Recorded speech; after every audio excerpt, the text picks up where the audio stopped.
네, 계속해서 노영의 뉴스 인사이다 진행하겠습니다. 제가 좀 목이 쉬어서 좀 깔끔하지 못한데 양해를 바라겠습니다.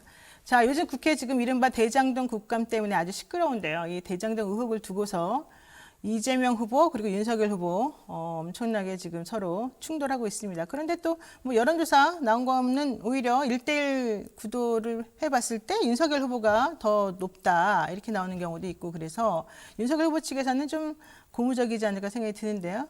그래서 윤석열 캠프에 김용남 공보특보 모시고 대장동 의혹이나 청문회 관련된 내용 한번 청문회 아니죠. 국감 관련된 내용 한번 들어보겠습니다. 안녕하세요. 네, 안녕하세요. 네. 국감이 청문회 비슷하게 진행은 되고 있죠. 그렇죠. 네. 지금 김용남 전 의원님께서는 지금 현재 윤석열 캠프의 공보 특보이신 거예요? 예. 원래는 대변인이었잖아요. 원래는 들어가기는 정무특보로 임명장을 받았어요. 정무특보로. 그러면 차이가 뭐가 있어요? 막 달라요? 잘 모르겠습니다. 근데 캠프라는 게 사실은 뭐 어떤 공조직이나 그 회사하고 달리 그 급조되고 좀 이렇게 유동적인 조직이잖아요. 그렇죠. 그러니까 뭐 네. 이것도 했다가 저것도 했다가 하는 거죠. 근데 지금 얘기 들어보니까는 이 윤석열 캠프에는 김영민 교수 한 명만 대변인이고 나머지는 다 특보로 변경됐다 이러더라고요. 왜 이렇게 좀 캠프가 좀 어수선한 것 같아요?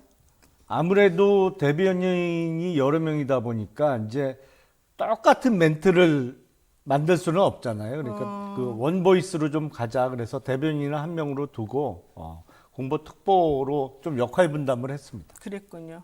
지난번에 우리 또 어떤 분은 탄핵 얘기해가지고 또 한바탕 힘들었고 우리 김영남 의원님께서는 또 손가락 씻는 거 얘기해가지고 좀 힘들었고 그랬습니다. 자, 이제 본격적으로 한번 여쭤보죠. 19대 국회에서 국감장 뉴트리아 이런 걸로 또 언론에 많이 얘기도 되기도 했었는데 자, 어제 야당은 보니까 뭐 김부선 씨 녹음기 튼 거랑 김영판 의원이 사진 들이민 거 이거 말고 특별한 건 없었던 것 같아요. 사실은 그 국정감사제도의 한계죠. 어제 민주당의 방해로 그 대장동 관련한 증인 채택이 네. 한 명도 안 됐고요. 빵명이고 그렇죠. 증인이 없었죠. 자료 제출도 안 됐어요. 그러니까 뭐 이게 그 전에는 그 국회 국감을 좀 무서워했는데 그 얼마 전부터는 이거 별거 아니구나. 뭐 이렇게 피감 기관들도 인식하면서 네. 달라는 자료도 이게 뭐 개인 정보 관련된 거다. 뭐 이런저런 이유를 붙여서 그냥 제출을 안 하는 게 특히 이 정부 들어서 더 심해졌죠. 야당의 제출 요구는 거의 응하지 않거든요. 그래서 국감제도가 가진 한계를 여실히 보여주고 있는 것이 아닌가 싶습니다. 사실 뭐 그 얘기를 들어보니까는 국감 자료 달라고 하는 것 때문에 다들 스트레스가 너무 많아가지고 에이 그냥 하루만 버티자. 그러면 해결된다. 이런 마음도 좀 많이 가지고 있다고 하더라고요. 그게 이렇게 그 악순환이 반복되고 있는 것 같아요. 왜냐하면 야당이 콕 집어서 자료를 달라고 요구하면 이게 나가면 안 되는 자료구나 그러고 안 주거든요. 그러다 보니까 자료 제출을 요구하는 입장에서는 막 부풀려서 많이 달라고 하고 그렇죠. 그러면 이제 조금이라도 건지겠지라고 생각을 하고 하는데 피감기관 입장에서는 뭐 쓸데없는 자료 요구를 이렇게 많이 하냐 뭐 이렇게 계속 악순환이 되고 있는 것 같습니다. 좋아요. 그러면 어저께 이제 우리 김용남 특보께서는 그 경기도에서 자료도 제대로 주지 않았고 그다음에 사실 뭐 우리가 보기에도 한 방은 없었다. 이렇게 좀 정리를 하시는 거죠. 한 방이 있기가 어려운 제도죠. 국감이. 상황 자체가 있기가 어려운 상황이었다. 뭐 또 어떤 사람들은 그러더라고요. 우리가 행안위의 위원이 그 국민의힘 사람들이 훨씬 적은 상황이고 또 이재명 지사가 워낙 말을 할 수 있는 기회가 훨씬 많았기 때문에 김용남 의원님은 안 했지만 국민의힘 의원들이 그 정도 한 거는 그래도 그나마 잘한 거다. 뭐 이런 얘기도 하더라고요. 뭐 그렇게 위안을 삼는 분도 있겠죠. 알겠습니다. 자, 오죽했으면은 그 원희룡 후보는 자기 유튜브에서 국감 실시간 팩트 체크하면서 뭐 야, 질문 왜 이렇게 안 하냐? 국민의힘 의원들 국감에서 잘했냐 그랬더니 뭐 1% 정도 뭐 얼마 전 내 지지율과 같다 이런 말까지 했는데요. 만약에 김 특보님이 국감장에 있었다면 한 방이 있었을까요? 뭐라고 질문했을까요? 저는 일단 단답식 질문을 많이 했을 것 단답식. 같아요. 예. 일단 그래서 예 아니요 아니면 뭐 그런 일이 있었느냐 없었느냐 아니면 기억이 안 난다 그러니까 길게 답변할 기회를 안 주는 질문을 좀 해서 사실관계를 좀 확정시켜 놓고 그게 네. 꼭 국감 끝나기 전이 아니더라도 네. 이제 답변을 유도해 놓고 그때 이재명 후보가 답변한 내용과 다른 사실들이 나중에라도 밝혀지면 위증이 되는 거거든요. 근데 그런 좀 신문 기술은 조금 부족하지 않았나라는 아쉬움은 있습니다. 원래 검사들이나 변호사들은 상대방하고 이제 증인신문 같은 거 워낙 많이 하니까 그런 식으로 내가 이런 자료를 주고서 저 사람한테 뭘 물어볼 때 어떤 반응이 나올지 또 이런 자료를 안 주었을 때 뭐 어떤 식으로 할지 이런 걸 좀 계산해가지고 하지 않습니까? 예. 시뮬레이션 돌려서. 근데 지금 어제의 공격은 좀 포인트가 좀 중구난방이었고 좀 그랬던 것 같긴 해요. 그래서 특히 이제 그 중에서 김영판 의원이 좀 망신당했다 이런 얘기 나오던데 이런 경우가 좀 많이 있습니까? 사실은 국회의원의 면책 특권을 핑계댈 이유가 없어요. 이재명 후보 입장에서는. 왜냐하면 그 주장을 하고 진술서를 제출한 박철민 씨라는 사람을 이재명 후보가 국제 마피아파와 연계가 전혀 없었다면 박철민 씨를 명예훼손으로 고소하면 되는 거거든요. 김영판 의원을 꼭 고소할 필요는 없습니다. 근데 그거 못 하잖아요. 자신 없으면 못 하는 거예요. 근데 박철민 씨가 본인 얼굴도 공개를 했고 네. 본인의 주장을 담은 진술서도 이거 공개해도 좋다라고 줬기 때문에 네. 사실관계가 다르다면 박철민 씨는 고소하면 돼요. 네. 못 하잖아요, 지금. 못하는 건 아니라고 이재명 지사 측에서는 20억을 줬다는데 20억을 도대체 어떻게 줬다는 거냐. 계속해서 무혐의 나온 것들을 왜 이제 와서 또 끄집어내고 또 끄집어내고 또 끄집어내느냐. 정말 너무 지겹다 이런 얘기 하던데요. 아니 그렇게 지겨우시면 고소하시면 되죠. 전혀 근거가 없다. 내가 국제 마피아하고 만난 사실도 없고 뭐 그쪽과 연계된 사실이 전혀 없는데 그 진술서 내용이 전혀 허위다. 이렇게 자신 있게 고소하시면 되죠. 제가 보기에는 박철민 씨는 그냥 사실확인서를 썼을 뿐이니까 그거를 어떻게 이용하고 어떻게 할 것이냐는 김영판 의원이 한 거라서 김영판 의원에 대해 그래서 면책특권 얘기를 한 거 아니에요? 아니죠. 그 장모 변호사를 통해서 공개해도 좋다라고 하면서 준 거잖아요. 좋습니다. 자, 제가 나중에 또 기회가 되면 박철민 씨를 고소하면 되는데 왜 면책특권을 물고 들어지느냐라고 김영남 의원이 말했다고 제가 꼭 한번 전해줄게요. 모르지는 않을 텐데. 검사 출신이시기 때문에 특히 더 믿음이 가는데 왜 한번 해보시라고 한번 제가 해봐야 되겠습니다. 자, 그건 그렇고요. 검찰 출신이신 김특보도 과거 조폭 사건 많이 수사를 해보셨을까요? 많이는 아니고 뭐 해본 적은 있습니다. 근데 왜 특히 이재명 후보는 이 조폭 연루설이 계속 나오고 있습니까? 뭐가 문제가 우리 있어요, 속담에 정말로? 아니 땐 굴뚝에 연기 날까 뭐 이런 속담이 있잖아요. 근데 예. 실제로 이런저런 뭐 이게 한두 번이 아니잖아요. 네. 뭐 그만한 이유가 다 있겠죠. 그게 뭐냐고요? 그만한 이유가 뭔지 물어보고 싶어서 지금 말씀드린 거예요. 그 실제로 뭐 만났거나 아니면 이재명 성남시장 시절에 수행비서가 조폭 출신이라는 그 사진과 뭐 주장이 있고 그거는 꽤 신빙성이 있어 보입니다. 네. 그리고 그 아니라고는 했지만 박철민 씨가 주장했던 이준석 씨라는 사람, 이준석이 아니고 다른 이름의 이준석 맞아요, 그 대표.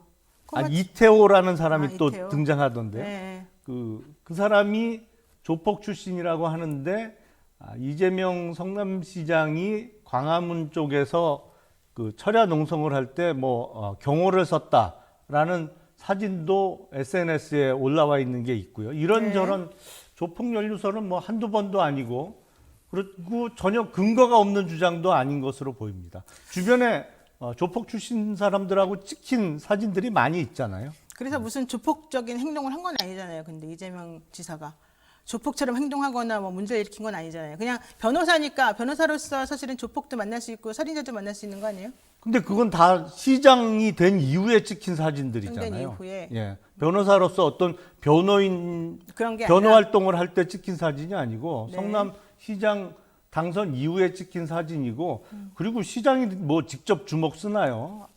아랫사람들 시키면 되지. 알겠습니다. 자, 이제 여기 이쯤에서 내일 있을 국감 얘기를 한번 해보겠습니다. 사실 어제 행안위 국감은 경기도를 대상으로 하는 행안위 국감이었기 때문에 뭐 특별히 더 많이 나올 게 없었다 이런 생각들을 많이 지금 하고 있습니다. 핵심은 국토위, 그러니까 대장동을 직접적으로 다룰 수 있는 국토위 국감이 중요하다 이거잖아요. 그럼 내일 국토위 국감에서는 어떤 얘기가, 어떤 식의 공격이 좀 이어질까요? 국민의힘 측에서. 글쎄요, 이게 사실은 국회가 아무리 열심히 해도 수사기관을 따라갈 수는 없습니다. 네. 그리고 그전 같으면 이 정도 국민적 의혹이 생기면 검찰이 수사에 나서면서 그 검찰발 뉴스가 계속 보도가 되죠. 중간중간에 수사 브리핑도 합니다만 그렇죠. 이런저런 루트로 이제 수사 결과가 전해지면서 그걸 근거로 추궁할 수 있는 자료가 생겼는데 요새는 그걸 다 막아놨잖아요. 소위 피의사실 공표로 하도 겁을 줘갖고 그리고 뭐 기본적인 문제는 검찰이 수사 의지가 별로 없어 보여요. 열심히 할 그 의지가 전혀 안 보이고 네. 좀 열심히 하면 수사팀에서 배제되는 분위기이기 때문에 그런 게 있어서 국토부라고 국토위라고 뭐 다른 재주가 있을 것 같지는 않고요. 다만 좀 팀워크를 좀 살린다면 국민의힘 의원들 간의 네. 역할 분담을 좀 잘하고 팀워크를 살린다면 어제보다는 좀 좋은 모습을 보여드릴 수 있지 않을까 싶어요. 근데 지금 이제 국민의힘에서는 그런 식으로 예상하는지 모르겠지만 민주당에서는 좀 이를 가는 게 있어요. 우리가 공격하겠다 이제는. 왜 공격하느냐? 포인트는 뭐냐?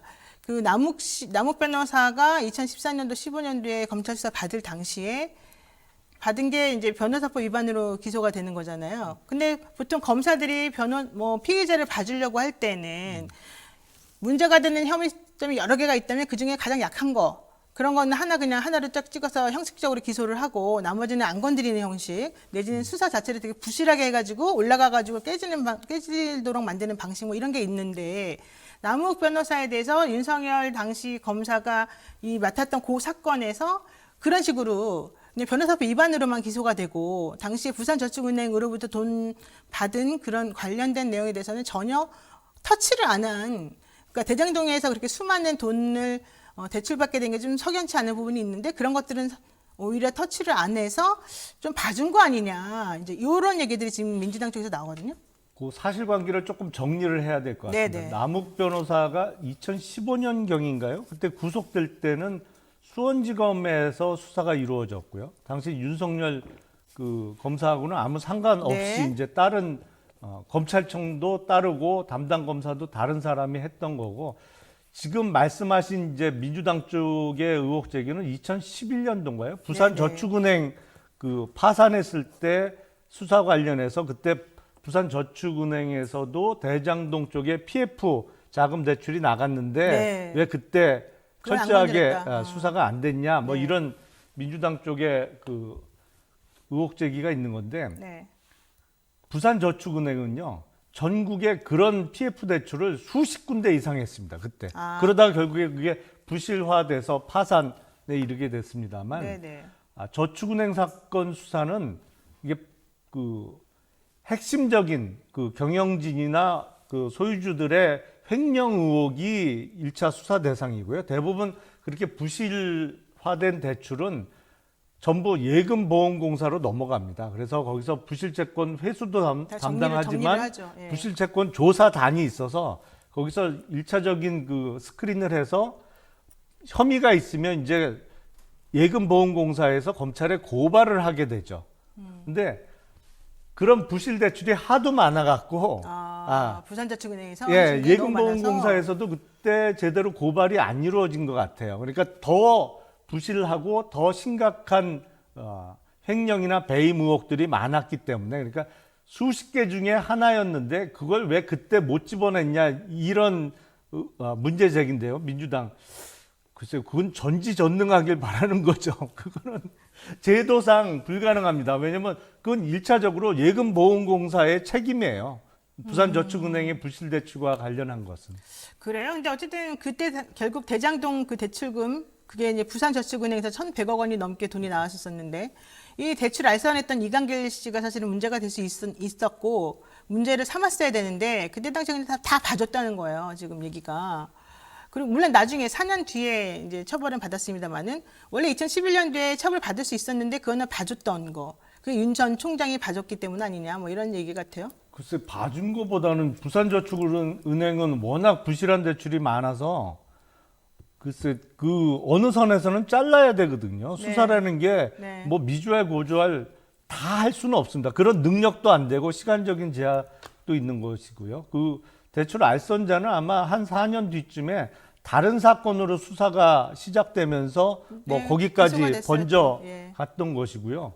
그거는 민주당에서 전형적인 물귀신 작전을 쓰는 것 같습니다. 그거는 기대할 수 없는 범위를 지금 요구하는 거예요. 그렇게 따지면 이재명 후보는 대장동의 설계자인데 왜 그거를 방치했어요? 사실은 있던 조항도 빼는 수준으로 지금 화천대유에 이익을 몰아줬는데 참 엉뚱한 시비를 거는 것 같습니다. 지금 그러면은 윤석열 총장은 이 건에 대해서 뭐 이런 의혹이나 뭐 왜 저축은행 건 봐줬냐 뭐 이런 건 내지는 박영수 특검하고의 관계 뭐 내지는 이런 것들에 대해서는 전혀 나는 모르는 일이다 이렇게 지금 얘기를 하시나요? 그걸 어떻게 다 알아요? 본인입니다. 부산저축은행이 부실 대출이 한두 건도 아니고 그렇군요. 수십 건 이상이었는데요. 네, 좋습니다. 자, 노영희 뉴스인사이다 윤석열 캠프의 김용남 공보특보와 지금 이야기 나누고 있습니다.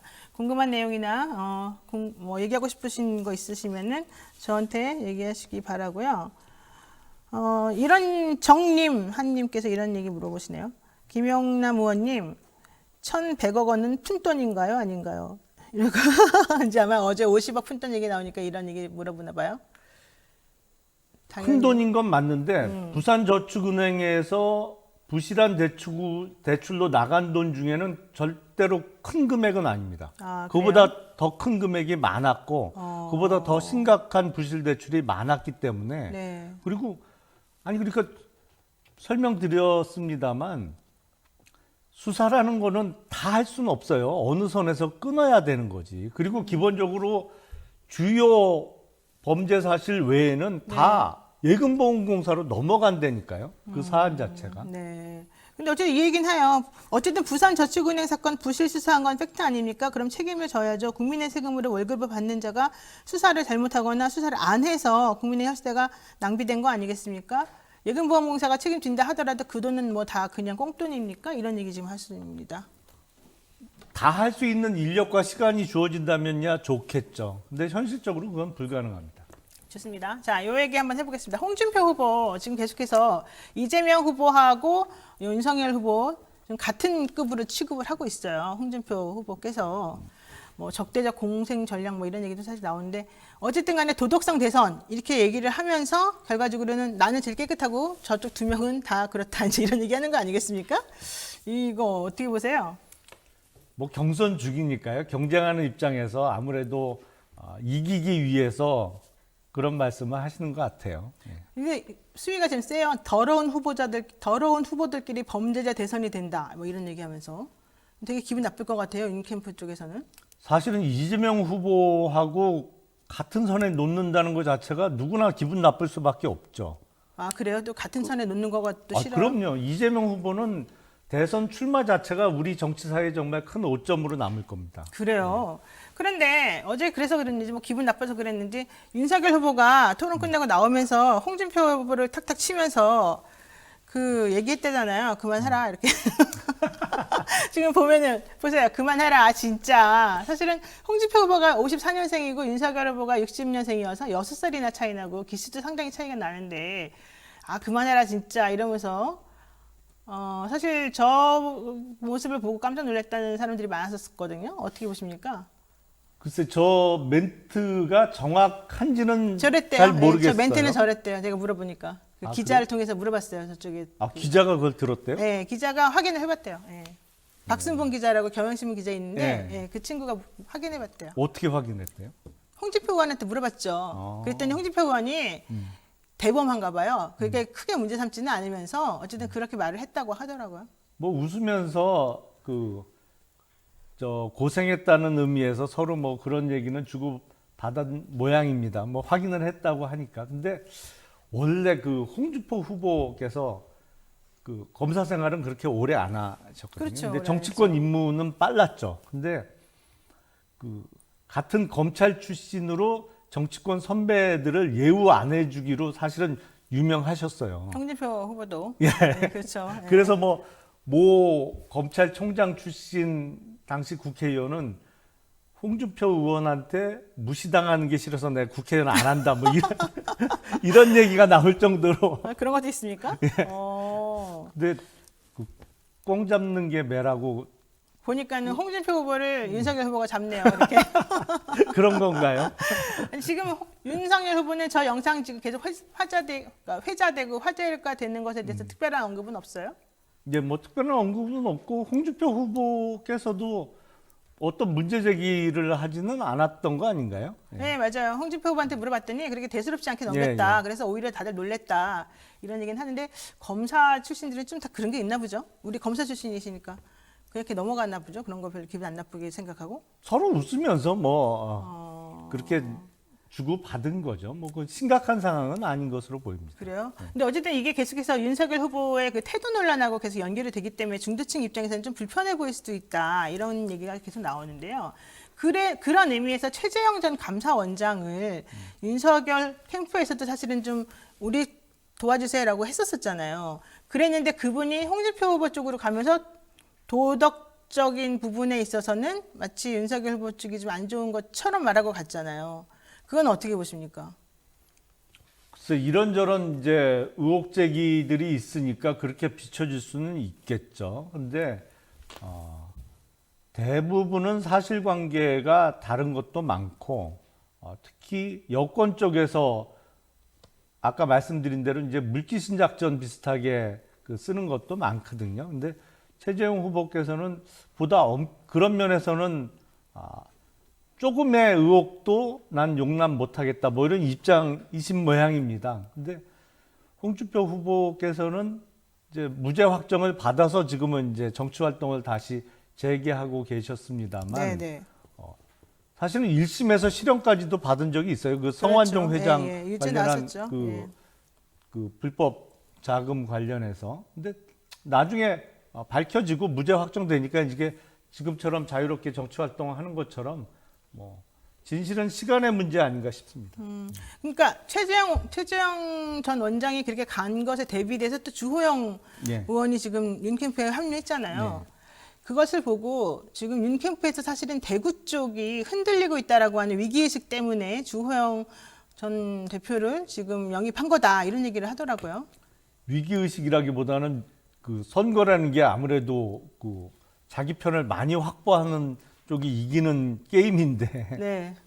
주호영 의원은 누가 뭐래도 대구를 대표할 수 있는 정치인인 것은 분명하고요. 네네. 그런 의미에서 확보하고자 노력하는 거야 당연한 일 아닌가 싶습니다. 그러니까 이렇게 흔들리고 그런 건 없어요 전혀 내부적으로 캠프 내부적으로 보기에.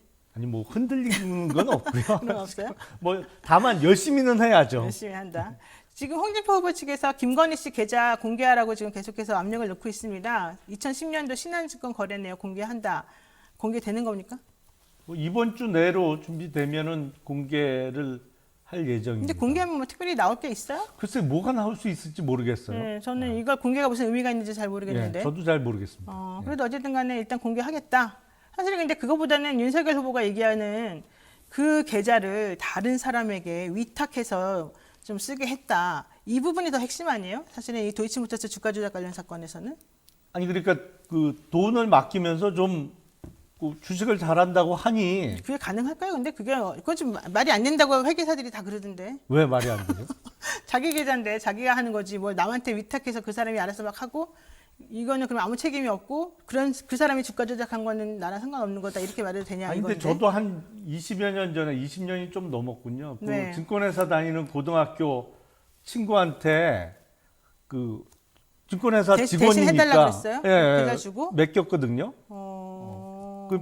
빵원 만들어 놓더라고. 빵원. 그러니까 그런 적이 있는데요. 어쨌든 그게 그 사람이 불법 행위를 한 건 아니잖아요. 그 친구분은. 근데 이 김건희 씨 도이치모터스 주가 조작은 불법 행위를 했으니까 지금 얘기된 거잖아요. 그렇게 할 줄은 몰랐죠. 돈을 맡기면 네. 주식을 잘한다고 하니까 좀 불려줄 줄 알았죠. 저도 불려줄 줄 알았는데 빵원 만들어 놓더라고요. 알겠습니다. 뭐 빵원 만드는 거야 무능력의 소치니까 상관없는데 주가 조작하는 건 옳지 않으니까 세상에 그 프로가 맡아가지고 남의 계좌 가지고서 그렇게 주가 조작을 했을까? 저는 그게 좀 이해가 안 가서 여쭤본 거고요. 자, 이제 저희 이제 마지막 지금 이제 인사 나눠야 되는데 나오신 김에 한마디 좀 해보시죠. 우리 시청자분들에게 솔직한 마음을. 뭐에 대한 솔직한 마음을 뭐 이 말씀드릴까요? 지금 현재 윤석열 캠프에서의 좀 국민들에게 소구하고 싶은 거라든가 아니면 뭐 현 상황이라든가 편하게. 네. 사실은 지금 이재명 후보에게 쏟아지고 있는 의혹들이 하나하나 정말 중한 사안들이고 여러 가지 증거들이 지금 속속 발견되고 있습니다. 근데 이 부분에 대한 수사는 어차피 정권이 교체돼야 제대로 이루어질 것 같습니다. 저도 검사 생활 좀 해봤습니다만 이렇게 수사를 못하기도 어렵습니다. 사실은 일부러 안 한다고 보는 편이 더 정확한 것 같습니다. 압수수색 시점도 그렇고 장소도 그렇고 여러 가지 수사 진행 상황이 아예 수사 의지가 없다고 보는 편이 더 정확할 것 같아서 정말 대장동 게이트, 이재명 게이트에 대한 진실을 알고 싶으시다면 정권 교체를 위해서 노력하시는 게 물론 이제 노력은 저희가 해야 되고 정권 교체를 희망하시는 게 가장 빠르고 확실한 길이 아닌가 싶습니다. 송영길 대표가 이재명 후보가 당선돼도 정권 교체다 이렇게 말했는데 그건 동의하세요 그러면? 그건 말장난이죠. 말장난. 그게 어떻게 정권 교체입니까? 민주당의 정권 연장이지. 알겠습니다. 네, 오늘 김용남 전 의원 그리고 윤석열 캠프의 공보 특보로 계신 김용남 특보와 함께 이야기 나눠봤습니다. 네, 오늘 말씀 감사드리고요. 다음에 또 종종 저희가 모시겠습니다. 고맙습니다. 네, 고맙습니다. 네.